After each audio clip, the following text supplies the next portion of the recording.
So let's play Risk. This is a fun little game. I used to play this as a kid back in the 70s um, on a board, and it was a lot of fun. And this is the most realistic version on the computer I've ever found. Welcome, everybody. I'm the Ohio farmer, Ohio gamer, Ohio farming gamer, or whatever. We have a small farm in Ohio, and let's get started here. Um, we have some cows and some goats and turkeys and chickens and ducks and all the good fun stuff. And in this game, they always have like some free stuff, some free maps, if you will. But I like the classic maps, so we're gonna select that. And then they have these modifiers down here now too. And I don't like any of that. I think that adds a randomness to it that is unbecoming of the game. It's something that the PC version added in as a way to try to entice people to play this game. There's a lot of different ways you can play it. You got world domination, which basically means you have to control take all the territories. Secret missions. There's be little pop-ups that you can do during the game. Speed list. Who can own the most in like 5 rounds, as it says. 70% domination, which just means the first one to own 70% of the map, regardless of anything else. And then the zombie apocalypse version, I have never played, so I don't have any idea what that's about or anything. It doesn't appeal to me whatsoever. But I like world domination because it basically is how the game was designed to play originally. You get a certain amount of armies in the beginning of the game. You play, and then when you take over and win and kill everybody off, you're the winner. And so that's how I like to play. The other thing is I always like to play with the maximum amount of computers I can play with. So let's just let's add in what we got going on here. Um, and I got certain ones that I think are harder than others to play with. So let's see if we can come up with what we're looking here. So this chick right here, she's ruthless. The blonde, why you would think dumb blonde, no, dumb blonde is actually pretty good. They're all set up on expert levels, so they're pretty good. And let's see, Bruno's, he's tough. And then we got the little Indian chick down here that is pretty good too. This guy's a wuss. Let's see if we can find who we're looking for here. Somebody a little tougher. This guy, okay, Duke Cartwright, yeah. He's the guy that'll give you trouble, if you will. But the way we're set up is the classic map. The setup is auto. It's going to auto dispense all the initial. We're not going to pick our territories. The card bonus is fixed. If you do it escalating or exponential, it'll just be too many armies at one point in time, and it gets out of control. And then, of course, the turn timer, we turn that off. I mean, nobody wants to think about trying to be rushed while they're trying to play. And let's see what happens here. As it's loading up, bada bing, bada boom. And where do we end up at? Okay, we're down here, which is actually good. I don't like to go first anyway. So you can come down here and skip until the next player. So we're going to go boom. And so here's the choices. I always like starting down here in the corner if it's an option, which it looks like it may be based on I have a decent amount of number of armies there. The United States is always fun to play, or North America. That's always fun to kind of take over. This one's fun, but it's got two areas you have to defend. So and you get the same amount of bonus for this as you would get for Australia down here. So we will not go that route. And then here in the middle of the map, just the middle of BFE, that's not really a logical starting point. So the choices are to either start really in North America or in Australia. So based on the amount of armies that are here so far already, and what I've got going on here, based on what's going on down here in Australia, I think we're going to start down here. So we're going to put all 5 armies down there. Now we have 10 down there, which technically would be enough to take that, but I don't think we could hold it at that point. So right now, the only thing we really need to do is take 1 territory to get a card, because that's really all we're looking to do. We just want to get cards. The first 3 rounds are about getting cards. Actually, after the first 5, depending on how long it takes you to get a card, to get a trade in. So we're just going to take this and we're going to bounce it over here to North Africa. Boom. We got our cards. So now we're going to end attack.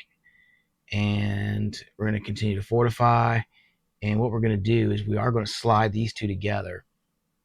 I'll tell you why I do that. 3-3 is okay, but could easily be taken over. But 5 is less opportunity to get taken. So while we may lose Western United States, we're not going to lose Alberta because there's 5 there, at least at this point in time in the game. And so now what we're going to do is we're going to speed it on up here and boom, boom, boom. And so it looks like the Asian chick is going to fight us for this. So she's got 7, 8. She's got 8 armies down here. We're going to put 3 R3 down here. Now we've got 13. I think it's a little too soon to try to take her out. Let's see. There's 8, 9. If it went perfectly, we lost a 1-for-1. That would still only leave us with 4 armies sitting here at the corner, and then she would be able to come back in, or somebody would be able to come back in. So what we're going to do is we're just going to place our 3 armies down there. We're going to go into the next mode, which is attack. And at this point, we're just going to go for a card again. There's the best way to do it. And so we're just going to go here. Boom. We've taken it. Now we have a card. So now we're going to end attack mode. Continue to fortify. There's not really anywhere to fortify right now. This guy's by himself. You could move this to here. Wouldn't make any sense. Move this to there. Wouldn't make any sense. So we're just going to end the turn. And there we go. So skip fortify. That's what we're going to do. And the next thing is we're going to wait for the little button to pop up. And boom. There we go. Nice little slide through again. And so let's see what we got going on now. Now it looks like she's taken some more territory down here, made some moves, but now she only has 7 down here. We're going to add 3 more. So now we have more than double.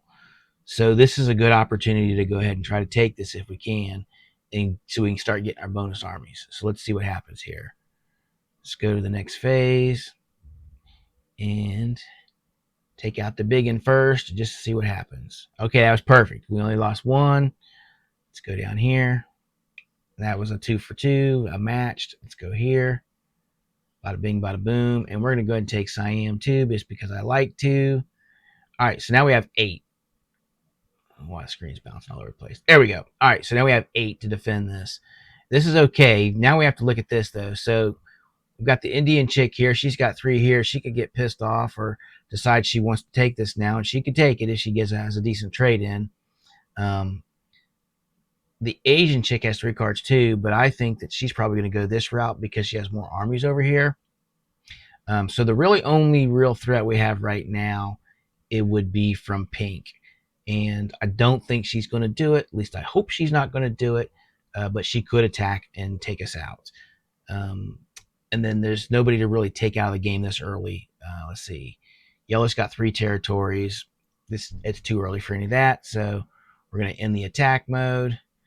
And what we are going to do is slide this over here just because. Now we did something. Now let's hit the magic button and see if pink gets a wild hair up her butt. She did not. Red takes out blue. And pink has 4 cards now. So let's see. We have a trade in. Let's take a look at it. Wow, we have all 3. And so let's see what we got going on here. We got these are Eastern Australia and New Guinea are both down in the territory that we're trying to hold on to. We could take that. But Ontario has 5 by itself. So what I think we're going to do is we're going to shift this around so that they get the bonus armies over there. And there we go. So now we have 15 armies to add in here. And yellow has 3 cards. And so we would like to own those if we could, or get those cards from there if we could. So let's take a look and see what we need to do here.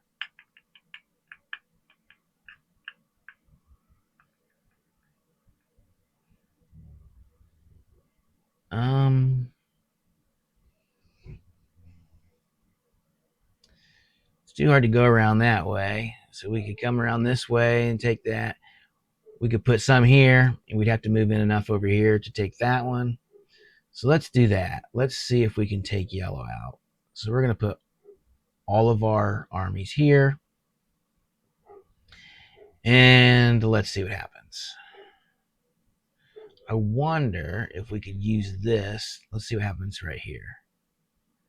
Perfect. Let's come down here and take Iceland. Oh yeah, we're in good shape now. Now let's take this one. And let's see if we get this lucky. Can we get this lucky? No. Okay, so now we're going to take here, and we're going to hit Scandinavia. We have to move in the minimum of 3, so we'll do that. And then we're going to go hit Ural, and then Siberia, and then Irkutsk. And we'll take that one out. Boom. So now we got 3 cards from Duke Cartwright. Okay, so now we have 9 cards here. Now, pink still has 14 armies spread across 9 territories for 4 cards. I don't think we can get to it because of this right here. We got a little blockade action happening here. So I think the best move is to take these 9 here and try to take out these 5 armies here, the 1 here and the 4 here, and then we're going to fortify here. So we're going to go from here to here as a 1-for-1, and hopefully we don't do that again. Not quite a 1-for-1. And then we're going to leave this here, but because it's all connected, when we fortify, we're going to pull them down from here. So we're going to go from here to here. Boom. All right, there we go. Now we have 4 cards, and hopefully we got a trade in out of it when we go to check that. So we can actually look. So we do not. We've got 2 army men and 2 cannons. We do not have a trade in. So we'll go ahead and zip through that real quick. Let that happen. So now we get 7 armies. And red has 10 armies across 7 territories. Only 2 cards. Pink's got 11. Only 2 cards. See, I don't think that's a good idea to take pink out yet. We probably could, but we wouldn't end up with a trade in. But I just don't know if it would be enough to make a real dent. So I think what we're going to do is we're going to come over here and put all of them here. And we're going to go this route. We're going to attack here and try to take these 3 territories here. And then fortify back up in Kamchatka or whatever that country is. I think it's Kamchatka or Kachachani or something. Let's see what it is. All right, so let's go here first. Kamchatka is what that is over there. But here's Irkutsk. And then this one, which was perfect. And then Japan. Okay. Now, the next option, I think what we're going to do is we're going to take this 4 right here and put it up here. And Kakachua. That way we're connected to Alaska. And then on top of that, we'll have access to red, because I think red is actually going to be the next one to fall. It could be pink. We probably could take pink if we took this 3 here, took this one, and then we took this 10, came through here. So there's 2, 3, 4, plus 3 is 7. I think it's just still too close for right now. So we're going to end the attack, go to fortify, and we're going to move the 4 up here. Boom. Oh, we got a wild card. So we got to trade in next round for sure. And we'll see what happens. So that actually works out pretty good. Let's see what happened here. So now red has 13 armies across 10 territories. The second piece of that too, though, is that red also, or pink has 2 over here, which is fine. But then if you look, black, blah, blah, blah, black has created this blockade here, which we're not getting through there without having to take out at least one or possibly two of these black sixes here. And then there's a black five here. So I think the best course of action is to take our trade in first. And we're going to hold on to Alaska, I think, because we should have that one next. We should own it. Let's take our 10 cards, our 10 armies. So now we have 17 plus 4, which is 21, which should be plenty enough to take out red. And I think what we'll do is we'll go 3, 1, 1 down through here, circle back up around, and come through here. And depending on how many we have left here, we may make a dent in black. But for sure, we're going here. And then we're going to move into attack mode or attack phase.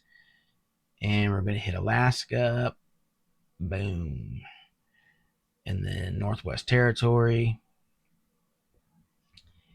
And Ontario. I wonder if we should take out Alberta too. She's got 9 and 17. If we take out Alberta, we own that too. Then we're a little bit more in line. Hopefully doesn't hold us back. Take out Western United States. Then Eastern United States. And then we're into Quebec. And Greenland. And then Iceland. And then Scandinavia. And then Ukraine. Perfect. And we got 3 cards for that. And we're going to have a trade in. So there you go. So now we have Alaska. So now we have to look at this a little differently, though. These two are really not in play because they're not touching anybody. We really look for neighboring territories at this point. So Ukraine, which is up over here somewhere, and then Siberia. I don't know if either one of those are touching or not. I think Siberia is the closest, but then we have to take that, and we'll take this. So let's see what happens. Siberia. Oh, not quite close enough. Which one is that? Anyway, we're not putting them there. But okay, so let's see what we got going on here now. So now, let's take a look at what we got going on. So we have 10 armies. We put them here, that'd be 13. You still have 12 to get through here. Old Blondie over here, the Black Blondie, has 35 armies against, and she has 3 cards. She owns 11 territories. She owns all of Africa, which means she's getting 5 bonus armies for that. So what we want to do is stop that. So I think, honestly, the best mode or the best plan is going to be not to hit the 6 here. I think it's going to be better to put the 11 here and go 11 on 10, or that would have been 14 on 12. I think I screwed that up, but we'll see what happens. All right. So we're going to hit Western Europe. Oh, that worked out great. Let's see if we can get in here or not. We did. We got in. Okay, so now we don't want to take out pink too much. What we want to do is we want to be close to... No, we don't want to do that. We want to leave pink as strong as possible for now because we don't want black to get her cards. However, she could have a trade-in. And if she has a trade-in, it's not really going to matter at that point because we want our cards. The whole point is the cards. So I think we're going to stop right there, which I know we're pretty much... If I leave the 5 cards here, or the 5 armies here, they're going to be dead. Either black or pink is going to take them out. But we're going to leave them there because it's just going to help eat that up. So we're going to leave that there, and we're going to take these 3. We're going to end the attack mode, and we're going to take these 3 and move them over here. And let's see what happens. Let's see if pink has a trade-in. Black goes next. Does black have a trade-in? She does not. So she's probably going to take me out here. There we go. Pink did have a trade in, but black did not. So now black, believe it or not, might be the better option.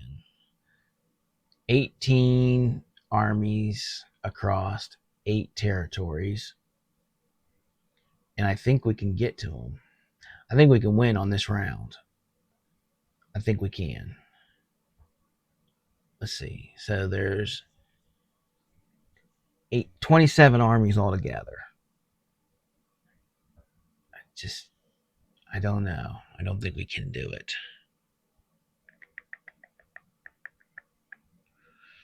I don't think we can win this round because we don't have enough in the way.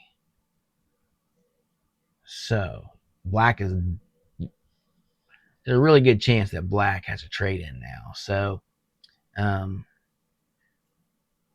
the question is what direction do we want to go with this? I think we're going to go, if we put them all here, we could take out these 3 here. And that would put us in a pretty good spot.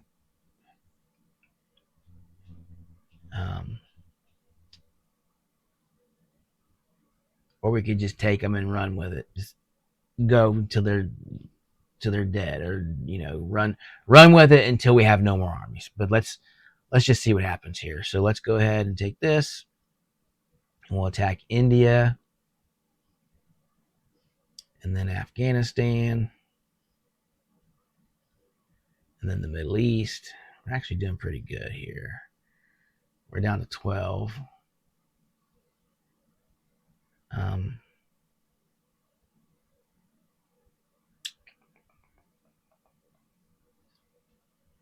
See, black actually has 12 left. But the pink is in the way here, so we're not going to be able to take anybody out. We are just we're in a little bit of a fickle picket. So let's do this. Let's move these here.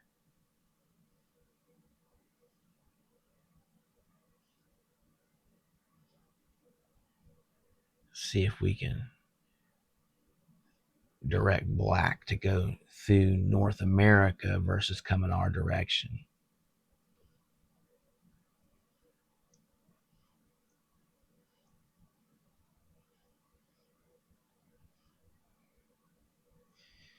Okay.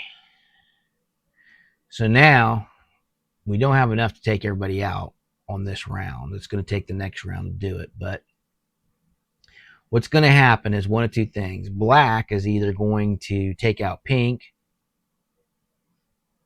or pink is going to take out black. It's one or the other. And then we'll be stuck with whatever's left. So we're going to end the attack now. And we're going to take these 5 armies here and move them over here. It's actually 4 because you have to leave 1 behind. So let's see what happens here. Does black have a trade in? She does not. She does not. Does she have enough to take pink, though? She has a trade in now. So she's going to get 6 troops from her trade in. And she's just going to lock it down there. And she's going to, nope, she's calling it a day. That's the ultimate I give up right there. So we have 29 armies coming to us. And we'll go ahead and take the trade in. What the heck? Why not? Might as well do it. And that's the game. So we'll go ahead and go through the motions. And we'll take Brazil. And then Argentina. And then Peru. And then Venezuela. And then Central America. And that's the game. And this is a fun little game to kind of play, like when you just need something quick and easy. You just want to throw something together. It's an old style board game. I'm an older guy. I'm in my 50s. So playing something like this really is kind of fun. Reminds you of your childhood a little bit, but you're in front of the computer. You don't have to break out a board game and set everything up. You don't have to come up with 5 other people to play with you. Although back in the day, when you played on the board, I think you'd have up to 10 players, if I remember correctly. But anyway, and so we get 300 battle points earned for that. They'll go to our total up there. We're level 43, which is about middle of the pack. I think there's a lot of, I don't know what level it actually goes to. Let's take a look here. Yeah, so you can see I'm nowhere. Oh, there's 100 levels. So I'm not even at 50 yet, right? And I've been playing this for quite a while too. I'm still not at 50. I'm here, level 43 and maybe a half. So, but I've got quite a bit of time in this too. I mean, because you only get 300 per game when you win, and you can only win 3 times a day, I think, to get the 300 points, and then after that, it drops down to like every win gives you like 10 or nothing. I can't remember. But you can come in and too, you can customize your character, and there's all kinds of things you can do with this guy and make him look differently. There's the character you can choose, your frame, and then your color, and then there's your troop, your dice. So I've played 750 games total for 311 hours. Let's see. All this stuff's kind of just whatever. But anyway, games on Steam. Not sponsored. Not. There's nothing about this. I found the game on Steam. I really enjoy playing it. And if you enjoyed watching me play it or want to see some other games played, tune in. My go-to game has always been Satisfactory. I've got a couple of videos up on that. But I have several games in my Steam catalog, and so I'll just be playing those and post them up and talking to you guys as I'm doing it. I appreciate you guys checking in, and like, share, and subscribe. Do the thing, all the good stuff. Other than that, you guys have a great day.